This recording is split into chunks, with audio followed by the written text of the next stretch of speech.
Welcome to the Cult Classic Horror Show. Every week, you can have the conversations you've always wanted to have about the films you love. Shut up! We're gonna get you. Not another peep. Get rid of your distractions and prepare yourself. Then lock your door. 5, 6, crucifix. You've got a big surprise coming to you. You're not going anywhere.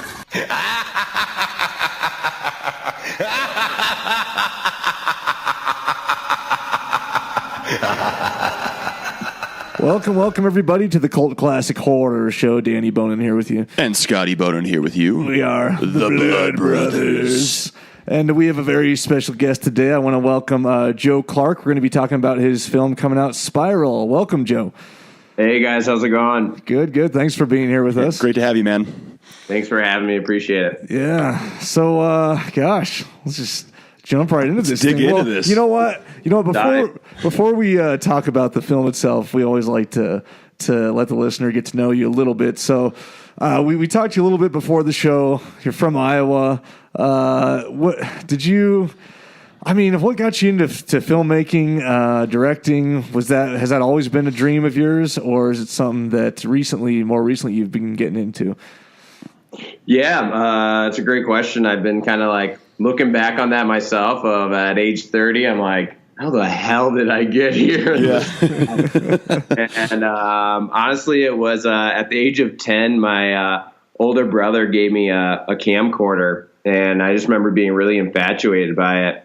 And I started making movies with basically myself playing 10, 15 characters and throwing my sister in as like a karaoke lounge singer. It was always like the same plot. It was like drug deal gone bad or like some sort of like terrible action scene. And so basically I was a sociopath at age 10. Nice. And from there kind of got into high school. Found a group of friends that also like to do that, that whole thing, and kind of just snowballed from there. And so 20 years later, I'm on Alta Vista Boulevard in Hollywood and still doing the same damn thing I was doing 20 years ago. Living the dream, man. Living the dream. Heck yeah. That's awesome. That's awesome, man. Great story. Now, this is obviously more of a thriller / horror movie. Is this your first venture into like that world, or have you done this kind of genre before?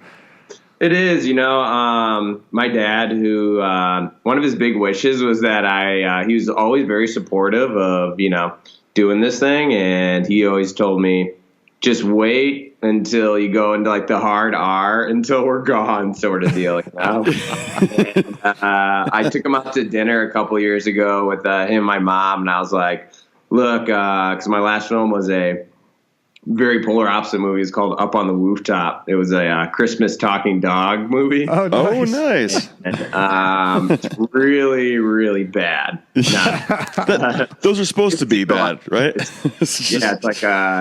It's like crack for kids with the talking dogs and Santa, the whole thing. And basically, long story short, like it was a pretty successful film. It like opened in South America behind Star Wars Rogue One, and like it made back a pretty good amount of money, but I was still pretty young in the business and didn't really know how to handle myself from a business perspective. And so we didn't really bring in the checks, unfortunately, which I've heard is kind of pretty much like a rite of passage in a weird way. It's kind of a bizarre industry. And I took my parents out to eat, and I was like, look, like, I went through this experience to make money in order to give myself a platform to do the projects I really wanted to do. Yeah.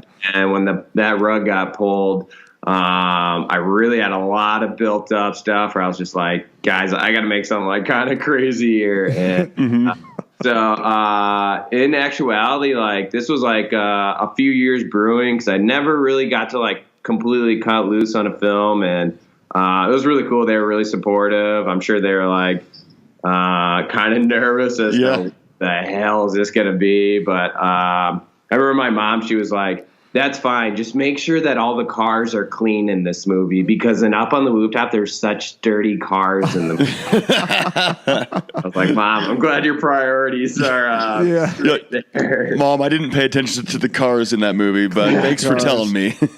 I'll make sure the cars are clean. Have they watched this one yet then? No, so we're holding a little screening here in LA, and my mom's coming to that one. Oh, good, nice, heck yeah! All right. Live reactions. It'll be interesting to see how it goes. Yeah, I'm sure she'll love it. I mean, it's such a good film. I enjoyed it. It just messes with me, you know. It's so psychological in your head, and I was like, oh wait, did this happen? And I was just on the edge of the couch the whole time, like. Just like seeing what's going to happen next. I'm still wondering what the hell I just watched. No, and I'm assuming very common reaction. Yeah. So that would be sort of my next question. Have you?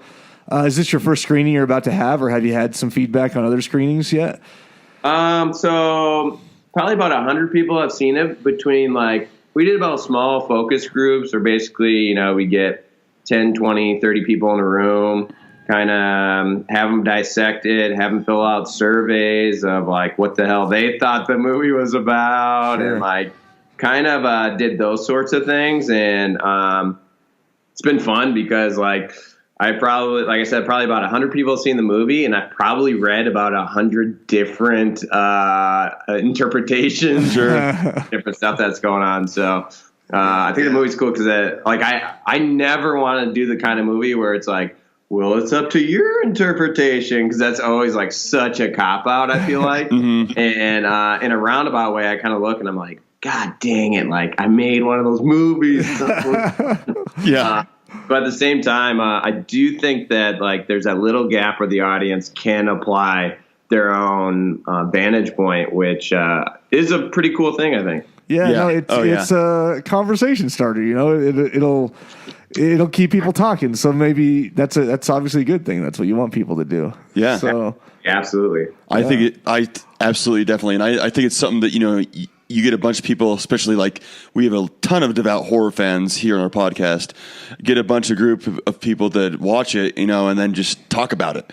And then it just spreads out, from there. So it is one of those movies that you just want to talk about a lot afterwards, So and that's what I'm excited about is this will be like the first like live screening in terms of like on the big screen. We should have a bunch of people there. And I'm just mainly excited to see that energy that happens like in the moment at the different like twists and turns, because it's such an unknown of how people are going to react. I could see people laughing through the whole thing like it's The Room or something. And I can see people like screaming through it as well. So it's like, I have no idea how this is going to go. Yeah.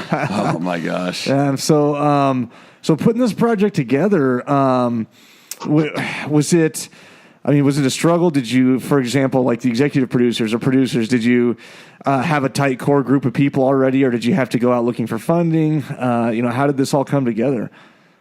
So like I said, it was one of those things where after the whole Christmas movie thing, it was like I was really just wanting to get something off the ground. Like that was more of like a studio project, even though it wasn't officially a studio movie. Sure. It kind of had that polish of like, it was very safe, and it was easy to get investors. And so after that, I just wanted to go as far from that as possible. So I had my core group of people, but I was just planning on, look, I'll just get like I'll just use my camera I had. It was going to be a very small production, and it still was in the grand scheme of things, but it was cool because it did evolve quite a bit, and it kept growing, and to the point where like the lenses we were using on the camera were just insane, super pricey, and all these things started randomly building where it got a lot bigger than originally I thought I was going to be, which I think it lends itself to the project. I mean, across the board, I mean, a lot of people I can tell are going to hate the movie, but I think across the board,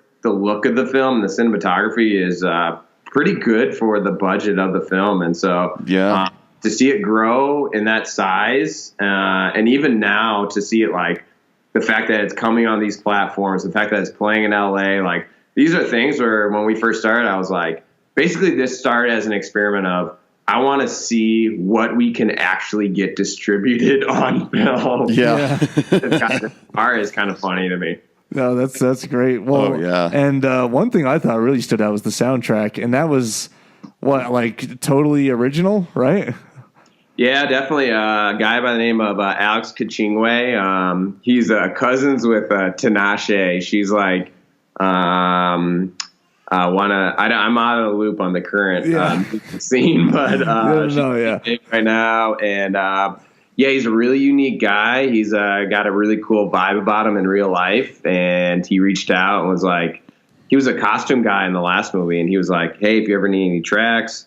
And in the past, like, I'm just not very musically inclined. I haven't had great collaborations with because I'm not just like good at describing what you want. And he was the first one where I would basically be able to terribly explain what I wanted, and he'd be able to translate it into something. And so that's great.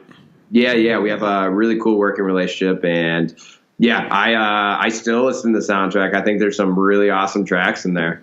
No, he definitely brought like the vibe to the film, and it's so it just changes drastically so much throughout one scene to the next that you could tell that he's a real talented guy that is like versed in many different areas of music. Such interesting sounds and just creations that were created, and then mixing with the cinematography. It works so well with the cinematography. I don't know how much they worked hand in hand, but it seemed to just go together. Yeah, a lot of putting people in their roles and just like cutting them loose and say, hey, look, like this movie's already really screwed up, so just do whatever you want to do and do it to the best of your ability and put it all together. Mm-hmm.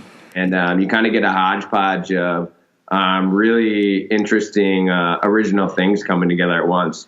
Yeah. Let's talk about some of the actors here. I mean, you definitely... What a strong cast. Yeah, I thought that cast was really strong. Cast, for sure. We get a decent amount of screeners and access to some super independent films, and that's usually the first thing to go is the acting, and but you had a really strong cast here, and so I don't know whether were these people that you knew, or did you bring them in on as a first project? Was it more of a passion thing for them, or how did all that work out? Or did you like hold a casting or anything, or?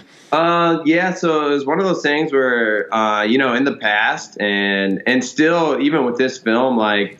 Name power, star power, like having people that you recognize on screen is like a huge deal in film. Like if you don't have those faces that aren't recognizable, you immediately get a lot of doors shut in your face from, distributors who are like, dude, your movie doesn't have anyone in it, so why would anybody want to watch it, That being said, I think for a movie like this, it actually helps not to have those, huge names, because if you see like a Matthew McConaughey pop up, you almost feel like safer because you're like, oh, it's Matthew McConaughey, it's a movie, it's a real deal now. Whereas on this, we have like strong performances, but it almost makes you more uncomfortable because you don't know anybody, and so it's one of those things where it creates an atmosphere of you don't know what's real and what's not real, which kind of creates that uneasiness, I think. I know I didn't answer your question at all, but I guess backing up, like it was a combination of folks I've worked with before, LA actors, Chicago actors, everyone across the board has been working, and even now what's cool is like the actor that played Ryan, he's starting to gain some nice traction. He just got cast in Roswell, the CW. Couple other folks are starting to really gain traction as well, which is cool. I would say honestly, one of my favorite actors in the movie is Bruce J, the amputee guy, the bigger guy. Yeah, he was great. He was actually an actor in LA for a few years, and it's kind of like a weird freak story, and like no spoilers obviously, but he did step on a nail, and he had to have his leg amputated. Oh, really? And, that same day, his agent came into the hospital room and was like, dude, I can't use you, so I got to let you go. So really? In like a 2-day period, his life like was upended. He moved back to Iowa, and he's just like a super interesting, unique, kind of creepy dude. Oh man, he was real creepy. Yeah. But it'd be awesome because like there'd be these like organic moments in the film where we'd be like, hey, I think that Bruce would be really effective in the scene. So we would call him up. He would show up in like this 1980 Oldsmobile, get out, and like he could barely like his health is pretty deteriorated. He wasn't able to walk very well. And but once you get him like in the moment and in front of the camera, he would just let loose in like such a it was very alluring and watching him do his thing because it was such a unique guy that I honestly believe that he's the X factor of the movie in a lot of ways. Agree. Yeah, he has the real that guy from Identity, you know. He reminds me of that. Like, even the guy from Devil's Candy. Yeah, Devil's Candy, which is the same. No, it's not the same guy. Is it the same guy? Well, maybe it is. I'm looking him up right but now. No, but I totally agree with you, Joe. I mean, and there's no spoilers here, but even like the first time you see Bruce come in, you just hear him walking, and then the camera sees him, and then it goes back to Corey, and then all of a sudden he's like right by Corey, and I'm like, holy fuck! And just the way his face is and his eyes are sunken in, and God, what a creepy guy, and what a great character. It's the same guy, Pruitt Taylor Vince. Yeah. Okay. Yep. Yeah. He looks like. He reminds me. Yeah. Bruce J. reminds me of Pruitt Taylor Vince. He's like almost the same character. In Devil's Candy, Yeah, well, and also in Identity. I'm drawing some parallels here. I was like, No, I agree. And like, that's what I'm probably, we talked about the live screening. That's probably what I'm most excited for is, after 20, 25 minutes, you kind of think you have the movie figured out. It's a lot of partying. Yeah, you think so. But on that scene, that's what probably I'm most excited for, to see what's going to happen in a live crowd. Yeah. Oh man, that's what got me. That first one, I'm like, what the fuck is going on? And then I'm like, okay, here we go. Yeah. Honestly, it was like I said, it was so challenging, and it was nerve wracking. Where like even just that scene alone of him walking down the hallway, we had maybe like we'd have such a finite amount of takes and like only a few feet that he could go before like he just might fall over. And it was just one of those deals where like, holy cow, this is like, what are we doing right now? Wow. Give the guys some rest. Okay, only a couple takes.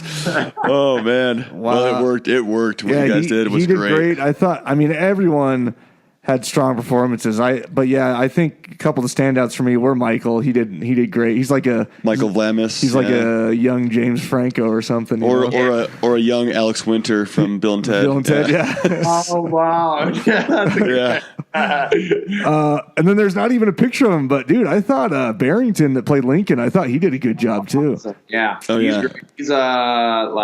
He's actually, I think it comes across, but more of a stage actor. And he's across the country. He's toured quite a bit. And he's another one of those guys that he's just super unique in real life. And again, I think what kind of helps the quality of the film is we have a cast of like, a lot of the people on the bachelor party are a lot of, it's like whitewashed actors that you would see normally in other things. But then on the flip side, you have like this batch of just unique people that you haven't seen a lot of, and then they kind of mash together. And Barrington is one of those guys where, again, we would just kind of like, he'd live in the city and we would call him up and be like, hey, we want you to come try to do this thing. Mm-hmm. He'd show up, he'd kind of like slither in, do his thing, and then leave. And it was like, I don't know what just happened, but I think that was cool. That is so great. Slither in, that's like a perfect word to use for that. Yeah, exactly. Yeah, because his part, I mean, man, it would be very easy with his part to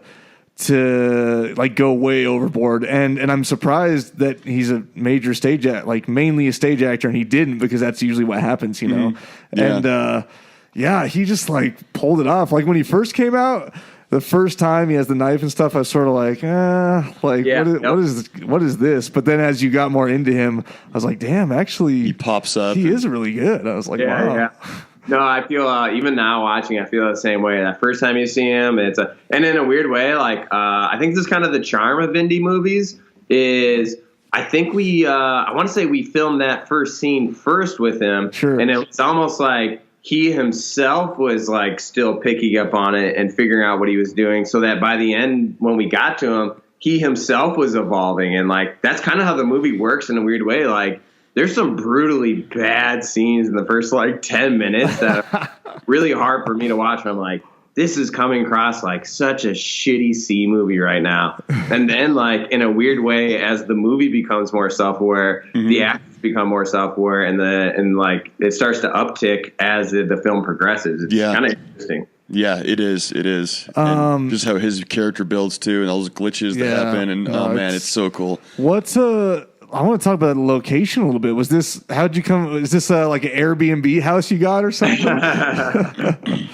So it was, and this was like my favorite part about living in Iowa is that, you know, movies are much less marquee in LA. If you try and film anywhere in LA, they're like, dude, get the F out of here. Like, show a permit, you know, like it's illegal to film in public areas. But being a bigger fish in a much smaller pond in Iowa, and more specifically Iowa City, which is right outside the University of Iowa, like I'd been making movies there for like 10 years. And so just like word of mouth would go around, and people would like, you know, just like talk and like say, you know, hey, you should use this place.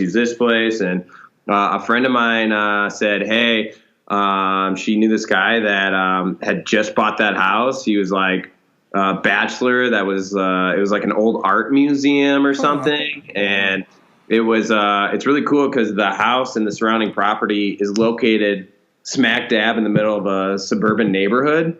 But it looks like it's completely isolated. And so, I remember seeing pictures of it, and I was like, dude, I gotta go check out this place.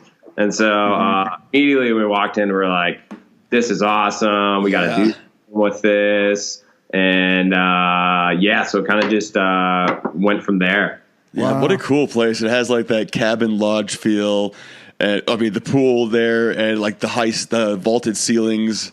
It feels like a Airbnb you'd rent out for like a bachelor party. Exactly. Like I just went to one like last year, and this huge cabin, and it like felt like the same vibe. Like I was friends with these guys, you know.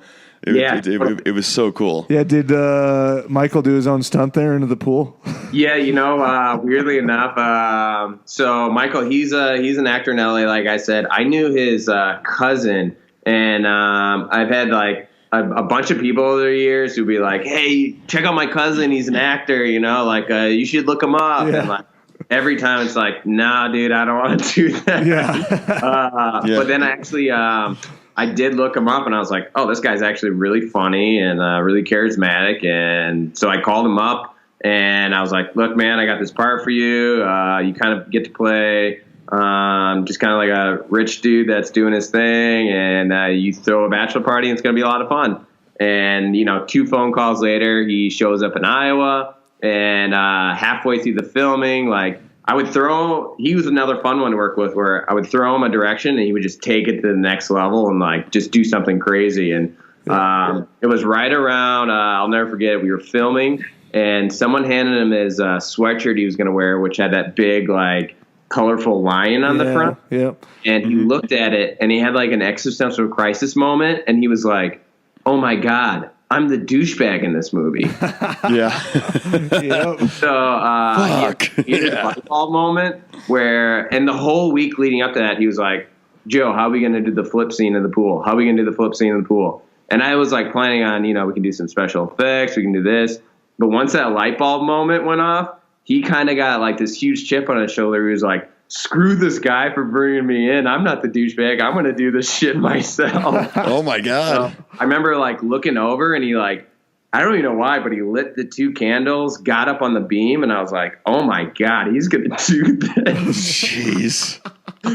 And I heard, I was on the 2nd floor watching that camera, but I heard that he got pretty darn close to smacking his head on the diving board, which, but he did it that first time, and he was like, hey, that was kind of sketchy. I'm never going to do that again. So he actually So did it's a it. one Oh my take God. one take wonder, huh? Yeah, he did it. Yeah. I thought it was going to end badly in the movie when it like panned over to Ellis puking, and then all of a sudden I'm like, oh shit, he's going to be gone, and then he pops out of the water, and wait, I mean maybe he doesn't. I shouldn't give that. That looked a little. It looked sort of sketch, man. That was pretty high up. I know. Yeah. Yeah. But again, like I could tell then that he was gonna like rise through the ranks, and because he's willing to go to places that people aren't willing to go to in order to get that notoriety, and in addition, just being a good actor too. And so like like I said, when I heard that he got cast in this show, it's like not surprised at all. Like seeing what he do, see where he's willing to go, and so it's fun now to watch where he's going to go. Yeah, that's awesome. Yeah. I thought Anthony Stratton did a great job too. I mean, he's kind of like the mediator, like the friend, like making sure everything's going smoothly. They played Ellis, and I mean, he's like the like lead guy, but he did a great job just of staying in character and staying grounded throughout the whole film. And he had the kind of the little controversy with Will, because the whole with his girl and all that, and then that just threw me like a curveball of him like always seeing her and stuff, and that was like, oh, that was really cool. But just this whole group of friends, there's like everyone has different traits and different personalities, and I just loved how that was portrayed throughout the movie too. Yeah, Anthony did a good job. Like a lot of people that watched it, when you watch the main character, you assume that that's going to be the hero of the movie. Mm-hmm. And like, it's been interesting to have people react and say like, man, like I don't like Ellis, the main character. Yeah. Yeah. He's ruining all the fun. That was the intention. We wanted to have this gray line where, it was almost an experiment to see how far you could push him to make him unlikable, but still thrust him in the main character and like the hero position. And so there's this constant juxtaposition between the two where you're annoyed by him and you hate him, but that's also like a sign that he's doing a good job. Yeah. I totally agree with you. There was like parts of God, what the fuck? Just let them do what they want to do. It's a bachelor party. Come on, man. And then it's like, but this is awesome because he's making me feel this way, and so it was. I loved what you did with. No, there were a couple parts where he's getting in. Fucking sorry, I just didn't pull it up here. Not Mitch's face, but Hayes. Will, yeah. Where he's getting in his face. I'm like, I would fucking hit him if I was him right now. Yeah, and that was the challenge. It was like how far can we push it with the actual bachelor party so that the audience is questioning like, is this going too far? Is this going too far? So that Ellis kind of becomes a surrogate of the audience, but then he toes the line and he goes too far in judging them. And so it's kind of like a fun little experiment. Yeah. It definitely is. It was great what you did with both those characters. So were all these locations in Iowa then? I mean, obviously you got a cornfield, you have a backwoods strip club. Yeah, where was that strip club? Was that Iowa? So the exterior shots were actually at a different bar in Iowa that was just kind of in the middle of nowhere, and the interior was at the actual strip club that we filmed at, which, I had never filmed in a strip. That's so cool. Yeah. I mean, God, I was wondering, like, how the heck did you guys pull that off? Do you like hire actresses, or do you just use the strippers that are there? It was honestly like, so between filming the Christmas movie, which was dogs and kids, and I've filmed like school dances and fight scenes and like all these things on a string shoe budget on independent films, and like. Strip club was raising the stakes quite a bit. Yeah. Oh yeah. It was definitely like we did have like a connection. One of the people was like a DJ there, so we were able to like kind of get in through there. And then what actually helped the most was because a lot of the dancers in the movie are actual workers there, and so. They were skeptical because they're like, who's this dude that's coming in trying to make a movie? Like, because they've had people literally just try and sneak in cameras and start filming them. And so like, what helped is we, for like, 2 months leading up, we would post and tape up posters for Up on the Rooftop and say like, hey, not all of our movies are crazy and these are real things.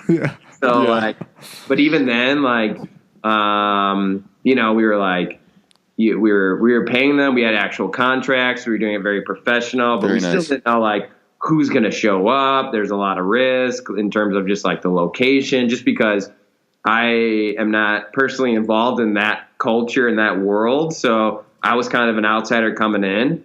And so it was crazy because like the owner had like this deaf cleaning lady open up the doors for us at 7 a.m. And I was just like, dude, is this actually going to go down or what? Like it was kind of nerve-wracking, when you have an entire cast and crew and you're banking on this location by this 60-year-old deaf cleaning lady and whether or not dancers are going to show up. And I remember we got there on day one. We were expecting maybe 3 dancers, and there was like 9 or 10 that showed up. Oh, nice. And I was like, oh my God. So I went to Wells Fargo. I tried to get 1,001s, and they're like, we don't have that many. Oh, God. Because you need it for the movie. Yeah, you need like to make it look real, like you're throwing them money and stuff. We wanted to make it as real as possible. And so it all worked out at the end. And I like it because the first couple strip club scenes are what you would expect from this kind of movie, but then the strip club location kind of becomes different environments and different energy, and it also evolves, which is cool. Yeah, and obviously, I'm guessing it was a different location for like those underground scenes, and on the way to the underground, or yeah, so we would connect that to there's basically some like hidden tunnels underneath the city, and again, this goes back to like just that having those connections in like a small town like that where everyone's going to help one another. Like called up this city guy that worked at like City Hall, and he basically let us film underground underneath the city for like 6 hours, and so we were able to like get some really cool shots there, and everything kind of like very fortunately and very lucky came together for the end product.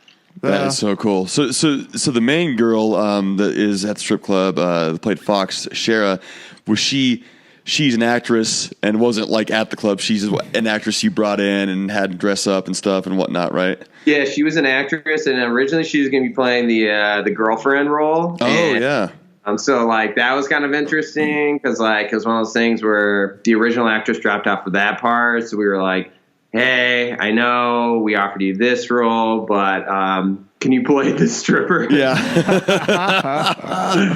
And she was totally down with it. And like I said, like we filmed this too, like right before, how the industry is like evolving big now. Oh, yeah. Yep.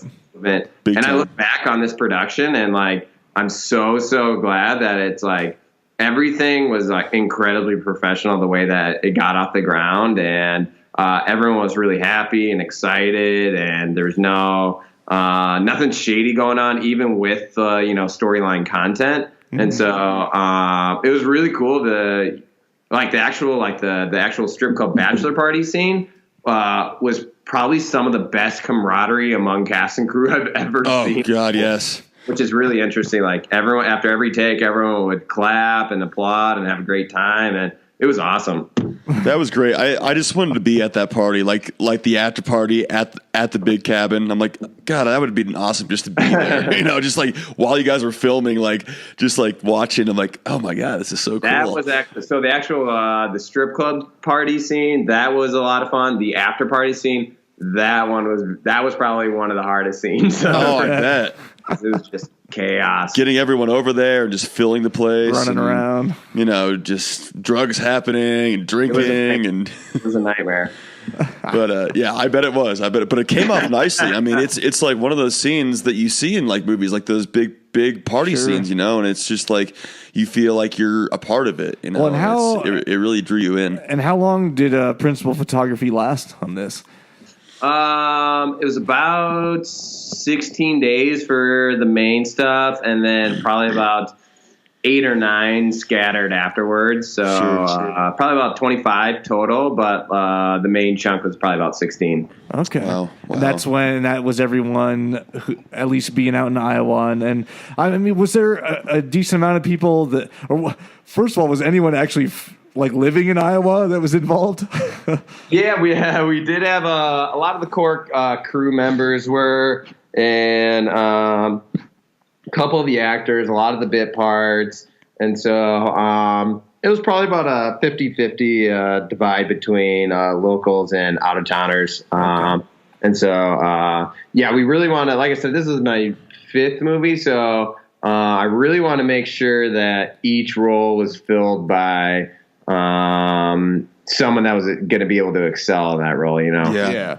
Someone that was committed and was going to be there, and you know, and is used to working. Yeah. Yeah. You know. Yeah, that's great. So it wasn't too bad for you guys. Once you wrapped up like a shooting day, you'd just go home or whatever near, and then you'd be back the next day.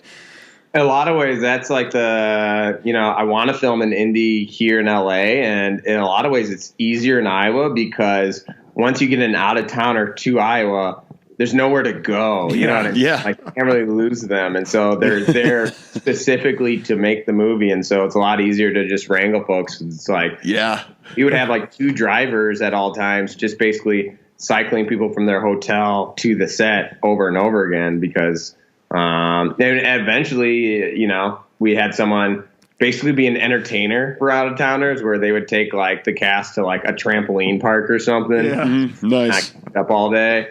So, That's great. And then you had to like worry about feeding the whole cast and crew and everything. I mean, you had it was a big cast and like big crew too. I mean, you had a big crew on set too. Yeah. I mean, relatively speaking, you know, for an indie movie, you know, but it was, we've been through the rodeo enough times where, I mean, craft services is one of those things where like, you know, I've been on a million sets where it's like, all right, we got Jimmy John's today. Yeah. Damn it, this is the 9th day in a row that we're eating Jimmy John's. And so I'm a really big proponent of, I think food can go a very long way in keeping morale and people happy and excited. Yeah. And so, we always try to like feed people really, really well because, and that also, you know, that takes up energy when you're exuding that much mental effort to do all this stuff. Yeah. It's totally true. Definitely. Awesome. Well, so now, I mean, obviously we're in the early stages of release here. What is it? The 16th? Is that when this? Yeah, it's coming out October 16th on iTunes, Amazon. We just found out that Fandango now they ordered it, which is awesome. Nice. And so, it's we'll probably do DVDs later around Christmas time, but like I don't know who buys DVDs anymore. It's kind of a weird time for the industry right now with the different ways that people get access to their stuff. We're still trying to figure out where it's going. But it seems like a lot, at least the majority of people I know are, you know, getting their content from all these different streaming platforms. So many different streaming platforms. That's all I ever use, really. So. Sometimes like to have the physical DVD. Though. We definitely have our collectors. We have a group attached to this podcast, and we got some collectors for sure in there that love to just show off their massive fucking horror collection, their DVD collection, and they want that physical copy. They want that. You know, so it's. I want DVDs to have the same appeal that, you know, vinyls do and stuff. Exactly. That's. And I used to I miss so much going to like a Blockbuster and just hanging out there for hours, just looking at. So true. God, just go through the aisles and looking at the covers. That was the best. The new releases. My brother, the one that I got that camcorder from, he's 10 years older than me, and he said he would remember me going as a kid to like the horror section and like specifically just to freak myself out and just run away from it. That's you see all those covers with like blood and guts and stuff. Kind of like I still go to like a local one now and then, and like I still get the heebie-jeebies from going to the horror section. It's almost getting creepier now because they're not around as much. Yeah. You're right. You're totally right. I actually want to rewind just a little bit and ask you about, because I mean, you wrote this thing too. Was that a long, drawn out process? Was this an idea that you've had for a while, or did you sort of bang it out? Honestly, like I said, a lot of the frustrations and pent up stuff that was happening really helped me just bang it out. And but a lot of the writing was happening throughout the process because I had my hand in every single bucket, as is often the case with indie films, and so we were able to, even through color grading and sound mixing, technically still writing a lot of the stuff to help really get everything across. And so, I cranked out a bunch of drafts in early 16. I had like a bunch of people help me get through subsequent drafts, and kind of just went from there. Wow. That's great. And it's kind of one of those things, like once you see something or hear something, you get better ideas, more ideas, and like, okay, wait, we can do this. And, you're like forming new concepts as the movie's filming, and you're adding stuff to it. And like I said, that was one of the advantages. I think that's hard pressed to get in a lot of cases, where we would have a lot of those key characters that, on a regular movie set, you don't just have, like I said, a bunch of the actors just sitting around and you can call them and be like, hey, come do this thing. They'll be like, screw you, give me another check. Exactly. This is in my contract. Whereas everyone on board here just wanted the best movie. And so we did have the ability where it's like, hey, this wasn't in the script here, but it's really adding up that it's going to pay off for something. So call these people, see if they'll come and do this. And more often than not, they would, which really doesn't happen a whole lot. So I think it's a pretty unique situation of how it happened. Yeah, they're definitely. I mean, what else? They're just sitting in the hotel in Iowa, right? Right. Yeah. So it's like, do you want to be there? Or do you want to be here? Come on, man. Would you say this is one of more of like a harder or tough like movie shoot that you've been, for all the other movies, for the other 4 or 5 movies that you've done, do you think this was the hardest out of all of those? It's all relative, like my first feature was age 23, and like my world was so much smaller back then. And so the stakes were so much higher back then.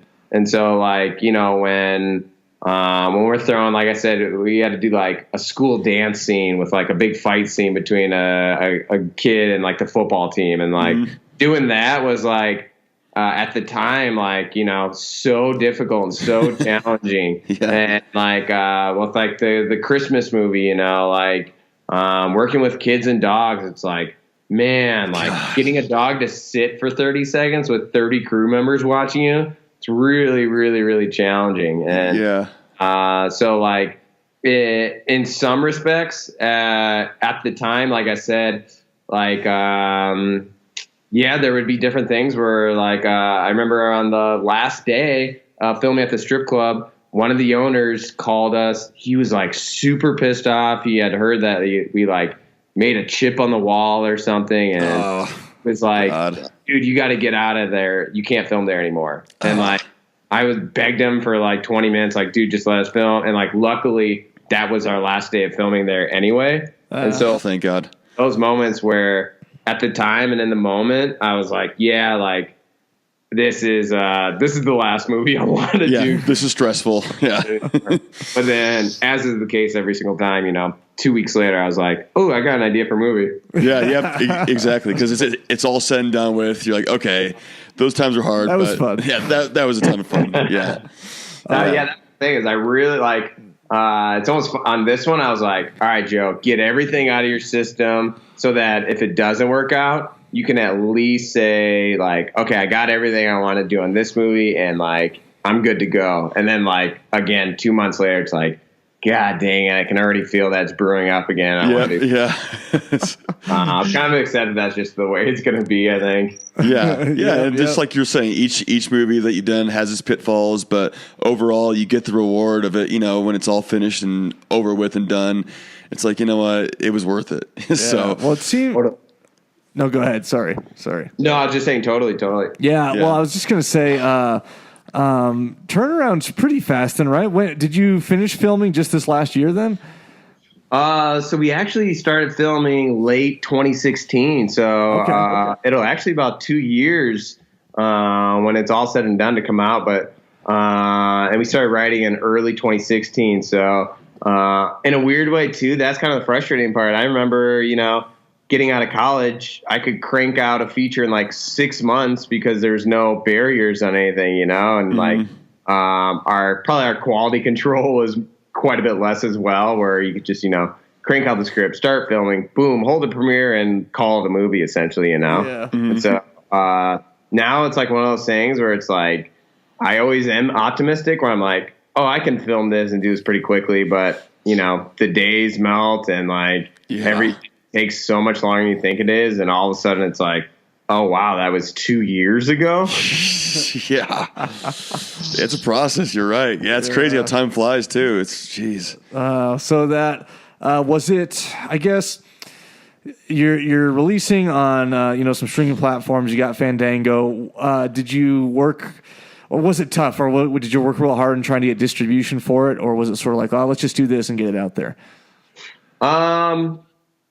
It was, and that was part of the journey too. For a few months of the industry is just, like I said, it's really, really tough because it's kind of a crapshoot in how you go about trying to do things. And so I've worked with distribution companies in the past where my experiences weren't great. And I've talked to quite a bit of filmmakers who have shared that sentiment of, the big studios, they can get your work out there, but a lot of the times you don't really see a return for whatever reason. Sometimes, the film doesn't make money, which happens quite a bit, or they're just way more powerful than an indie filmmaker from Iowa, Yeah. So, for this specific project, it was really, really important for me where I would rather make $1 and know that the dollar is coming in than to make $1 million and know that we're not going to see any of it and we're getting screwed over. Yeah. And so,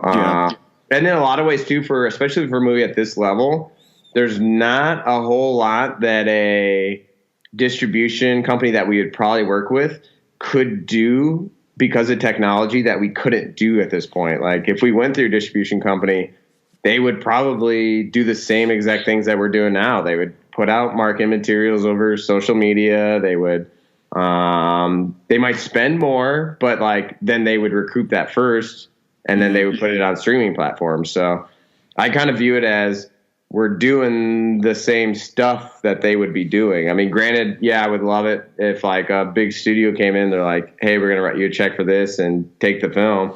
But, for this, it's kind of a case-by-case scenario, and so I felt like this was the best route for this particular movie. Yeah, well, with technology, it's if you have a good product and you're even semi-savvy about just getting the word out, then you're good to go.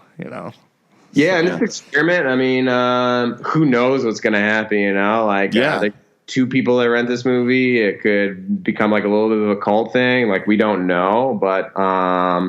We're just ensuring that we do everything we can to at least give it a chance to have a successful run. Yeah, for sure. And I think it's much deserved because it's, it's a thriller. It's what we love. It's psychological. It messes with you, and it deserves it. I enjoyed it, and just overall, it's like you even mentioned before, Joe.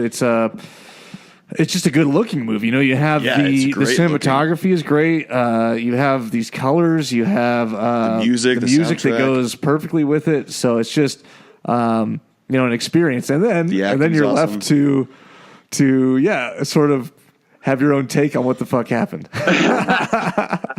Yeah, it's one of those. Which I like that. People can argue about it for years. I love that, like American Psycho or Dark City, and and that's my type of movie. Like I said, I've kind of this has been a big experience and a big learning process of honestly just how people react to movies. Like it's almost kind of predictable because.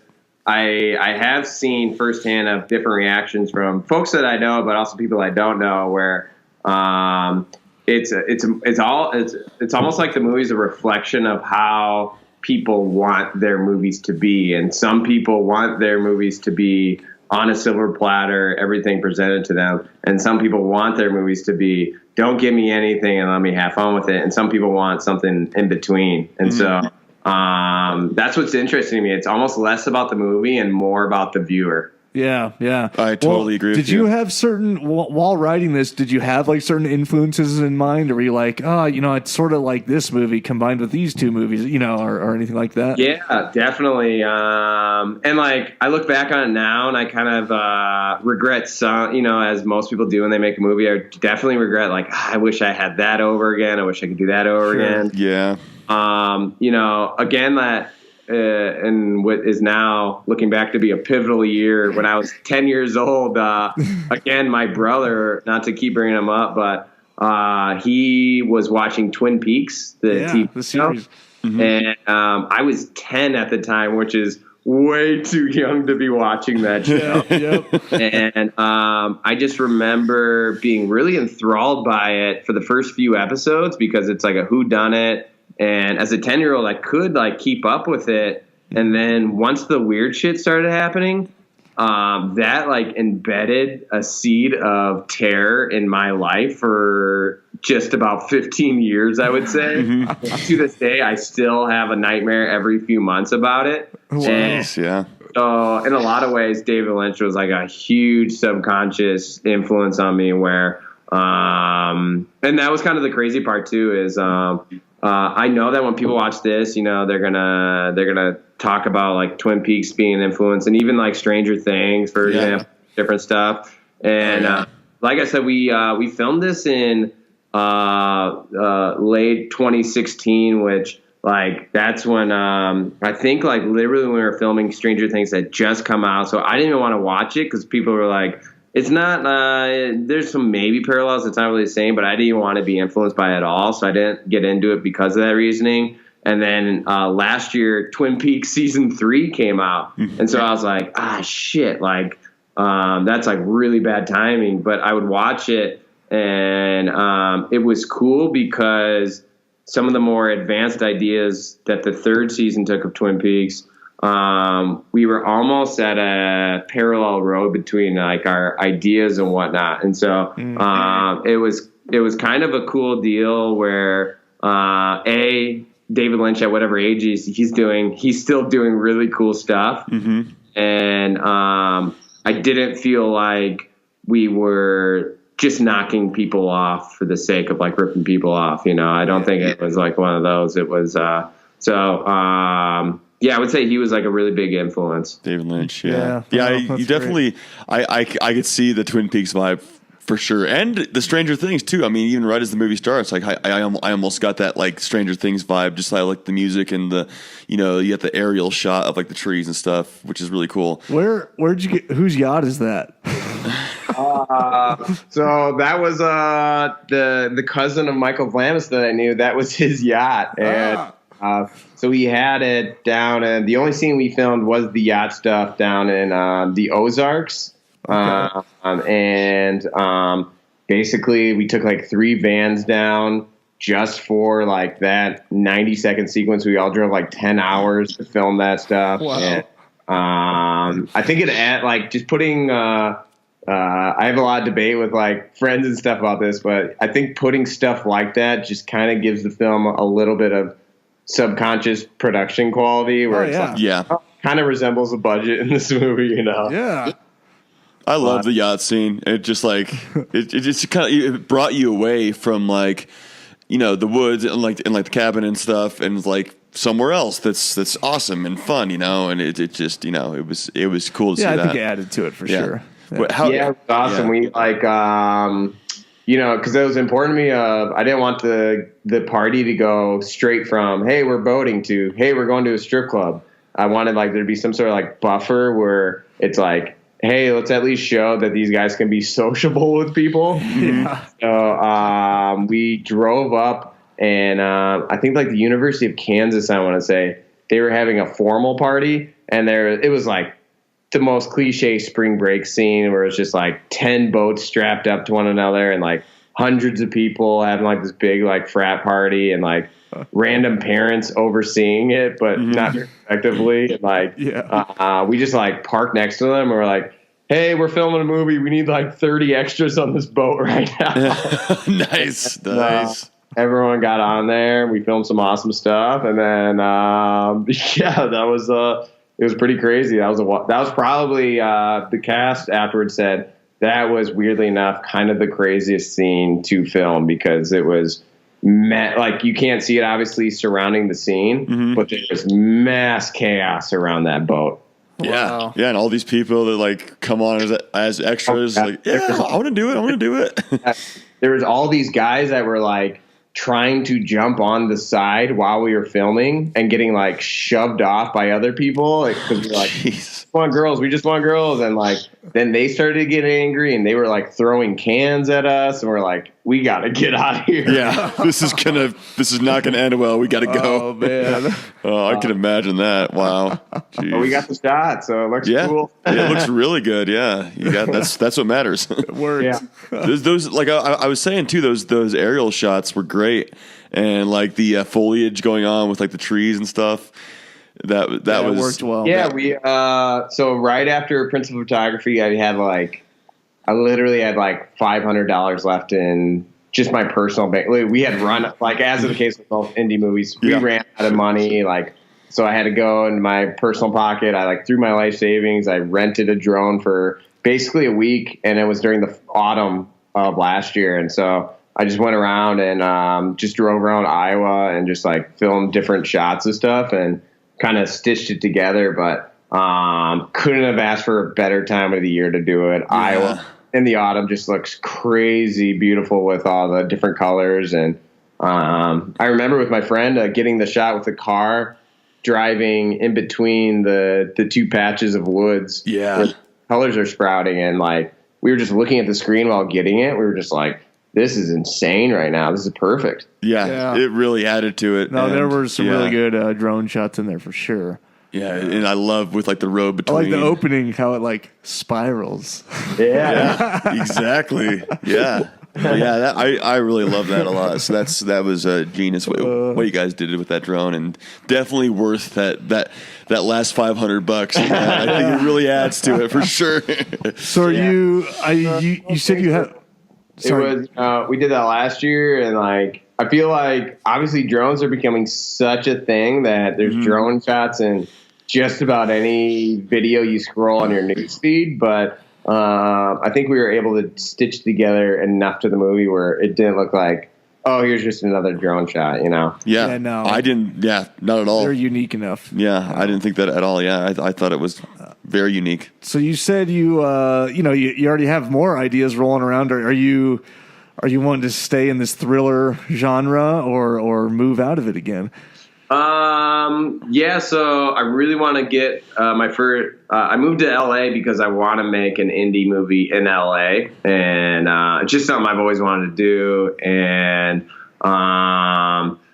yeah, I feel like at least for the present moment that a strength is being able to create that atmosphere and that mood and that vibe. And so I've tried to write potentially other ideas that kind of stray from that. And so I would say the goal is I want to take the stuff that I think worked from Spiral and dial it up and accentuate it. And I don't want to say correct, but try and enhance the moments that I feel like weren't as strong on Spiral.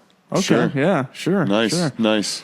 Cool. Well, yeah, we'll have to. That's great, man. Keep us updated on what all you got coming down the pipeline. Yeah, definitely. Yeah. So let's see. What Spiral? So you said it'll pretty much be on all streaming platforms on October 16th, right?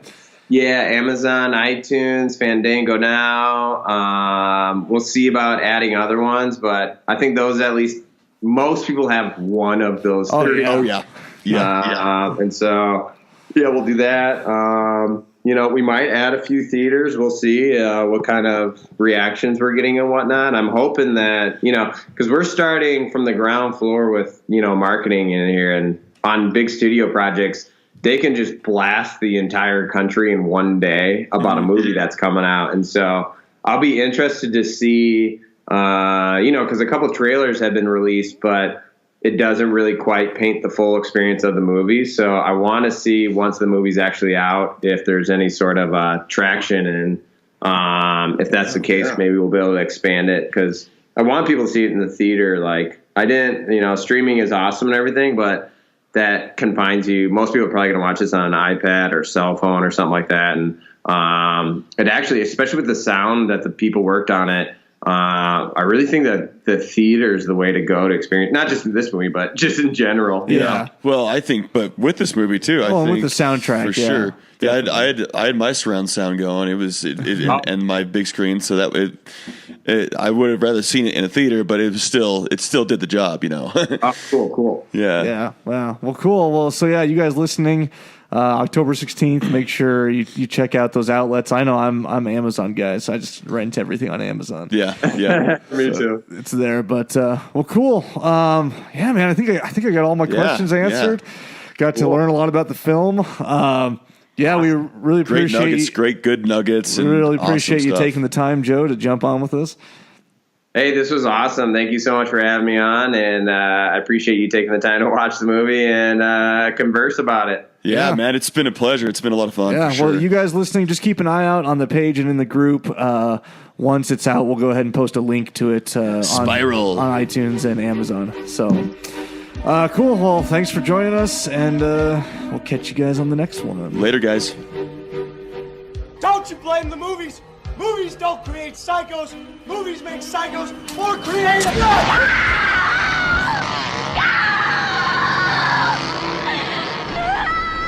Oh, yes. There will be blood.